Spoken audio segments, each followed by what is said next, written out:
पटवारी परीक्षा में dummy candidate बैठाने के मामले में 2 पटवारियों को सस्पेंड कर दिया गया। रेदर के मगरीवाड़ा और डाक पंचायत के पटवारी को सस्पेंड किया गया है। डाक ग्राम पंचायत पटवारी दिनेश कुमार को सस्पेंड किया गया है और वहीं मगरीवाड़ा पंचायत पटवारी दिनेश को सस्पेंड किया गया। दोनों पटवारियों पर डमी कैंडिडेट बैठाने का आरोप है। तहसीलदार मंजू देवासी ने सिरोही से पत्र आने के बाद ही सस्पेंड की पूरी कार्रवाई को अंजाम दिया। पटवारी भर्ती परीक्षा 2021 से जुड़ा हुआ ये पूरा मामला है, जहां एसओजी के निर्देश पर इस पूरी कार्रवाई को अंजाम दिया गया है। दोनों पटवारी का अब उपखंड कार्यालय पिंडवाड़ा मुख्यालय रहेगा। ज्यादा जानकारी के साथ संवाददाता प्रतीक इस खबर से जुड़े हुए हैं। प्रतीक, का बड़ा एक्शन लिया गया है पटवारी भर्ती परीक्षा 2021 में।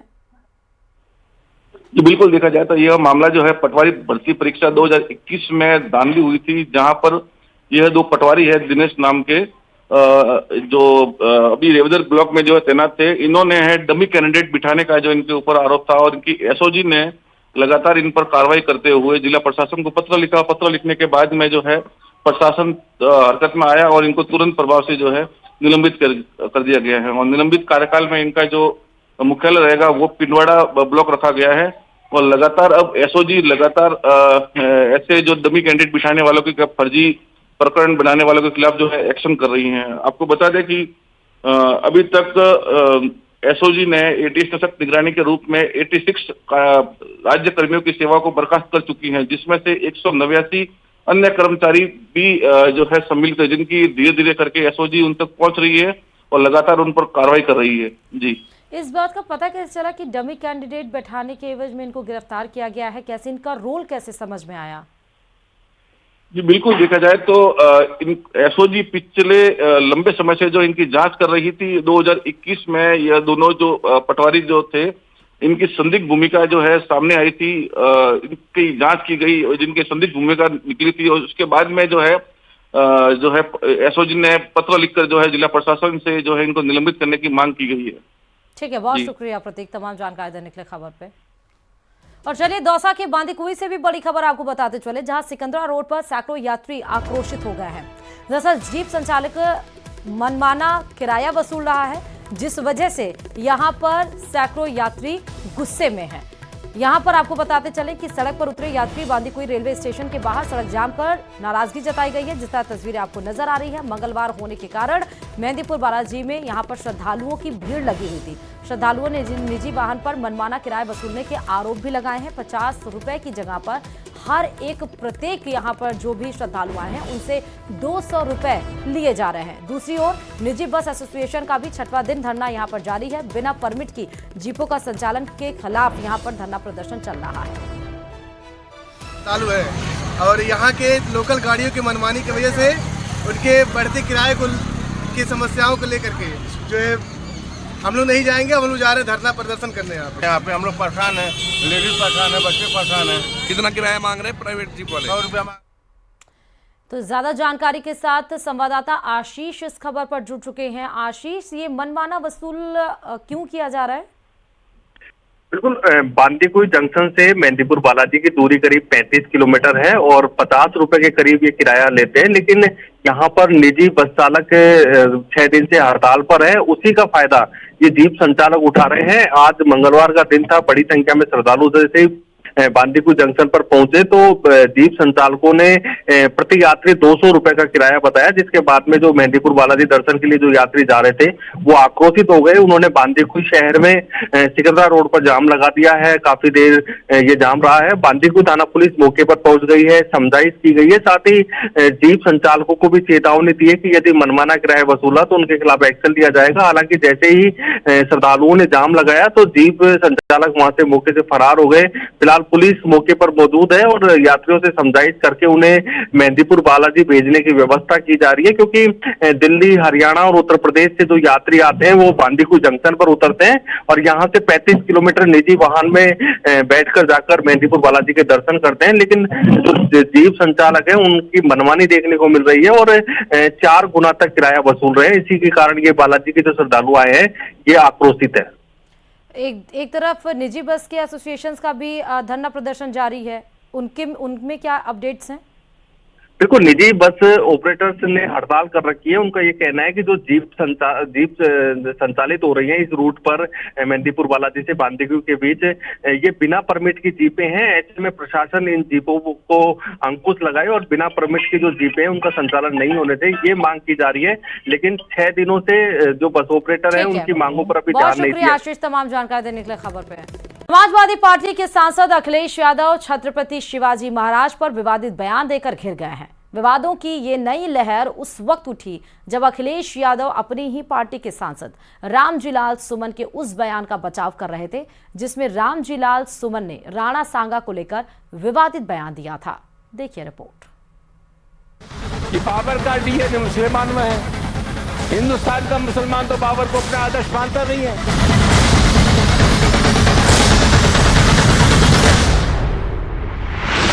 योद्धाओं पर विवादित बयान, छिड़ा सियासी संग्राम।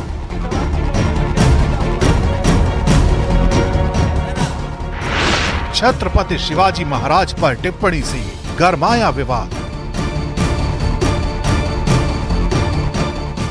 इतिहास के नायकों पर विवादित बयान देकर समाजवादी पार्टी के 2 बड़े नेता बुरी तरह फंस गए।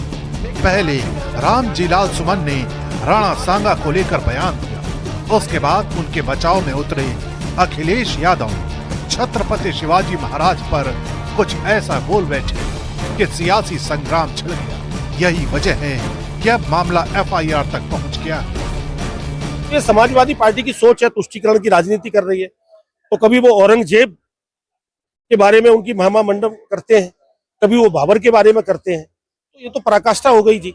जिनके आप अपने आप को वंशज बता रहे हो, मुझे लगता है कि आपका नाम कुछ खान होता। रामलीलाल जी की बेचारे की क्या हैसियत है, वो तो अखिलेश यादव के बयान है। अखिलेश यादव ने मुंह में डाला हुआ है, उनके जो शब्द वही बोल रहे हैं। देखिए, जो राणा सांगा पे कोई टिप्पणी करेगा, मुझे नहीं लगता कि वो देश में पनप पाएगा। अखिलेश यादव जी मान लें कि उनका राजनीतिक कैरियर आज से खत्म हो गया।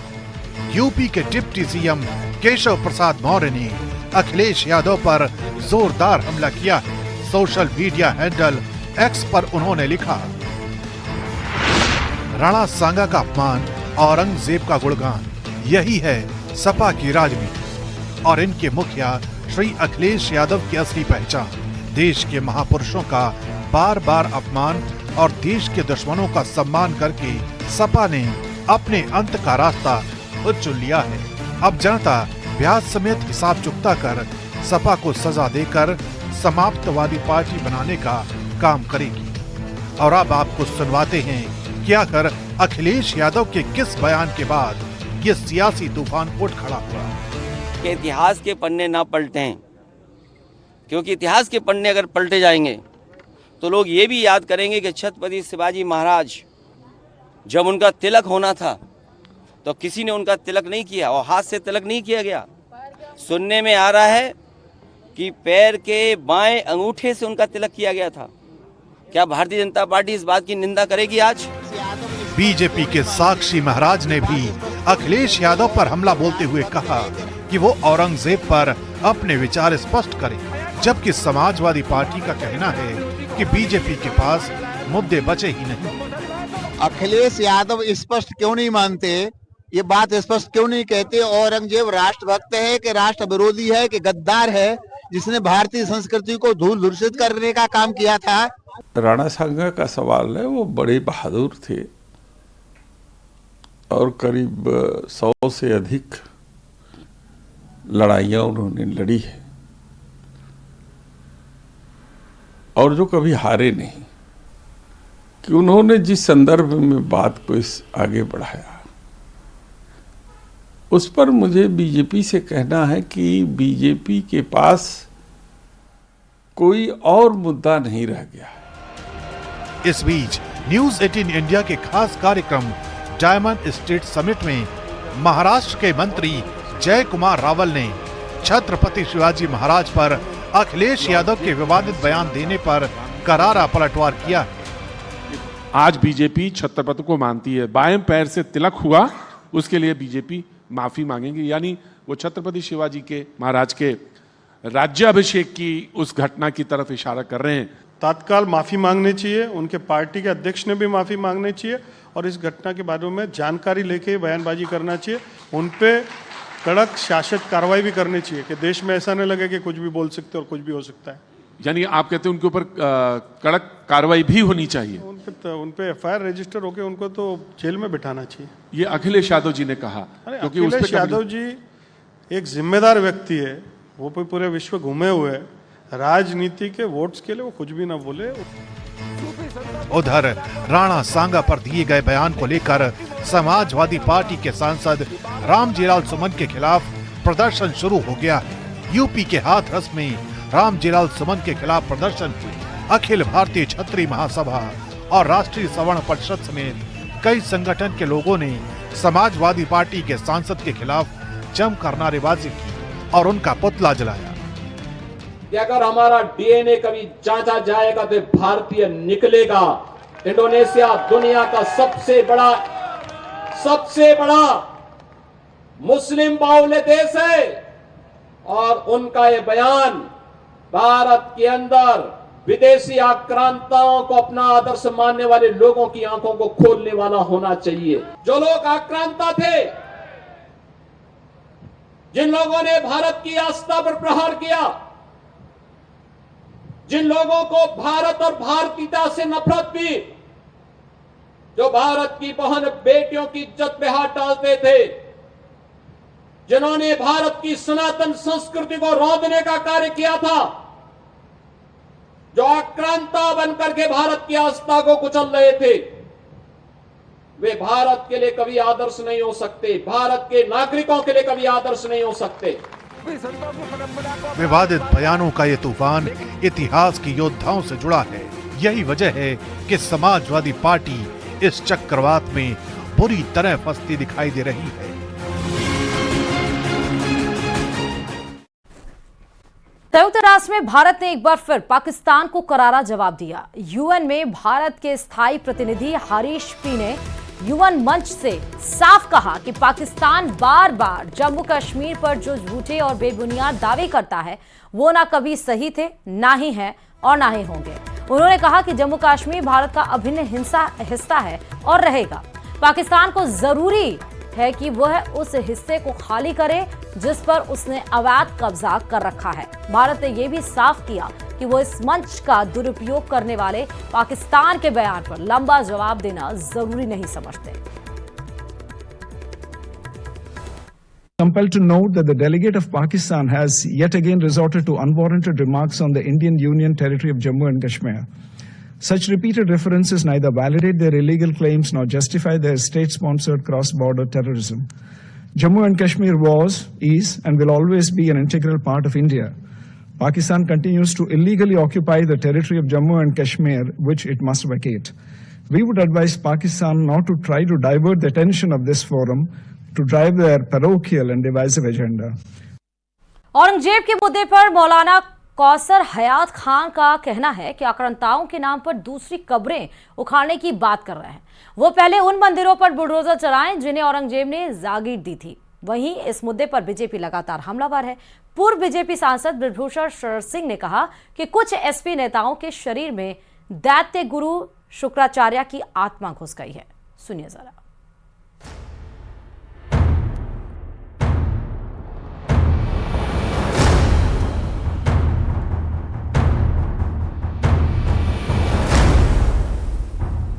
औरंगजेब के मुद्दे पर मुरादाबाद में मुस्लिम लीग के संयुक्त सचिव मौलाना कौसर हयात खान का बयान सामने आया है।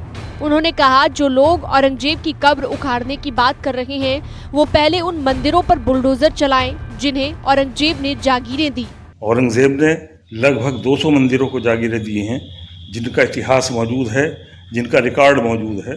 पहले उन पर जाकर वो अपना बुलडोजर चलाएं, उन्हें खत्म करें।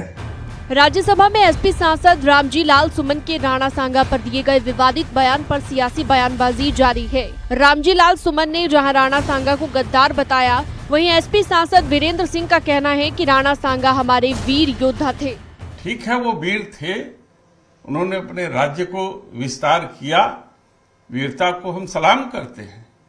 उसमें बहुत से राजा थे जो मुसलमानों के साथ भी उनके सिपा सलार थे।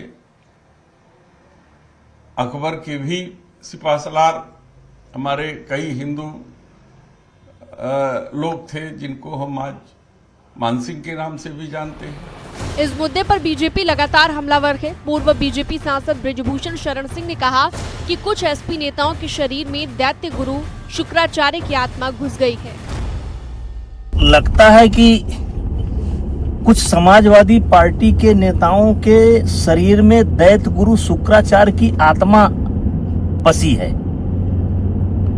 और इस बयान का क्या परिणाम होगा, इसकी चिंता सांगा के परिवार को या राजपूत समाज को करने की जरूरत नहीं है।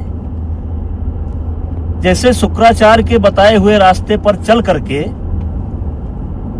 एक तरीके से कह सकते हैं कि रावण का अंत हुआ था। रायबरेली से एसपी के बागी विधायक और पूर्व कैबिनेट मंत्री मनोज कुमार पांडे ने भी एसपी सांसद पर हमला बोला।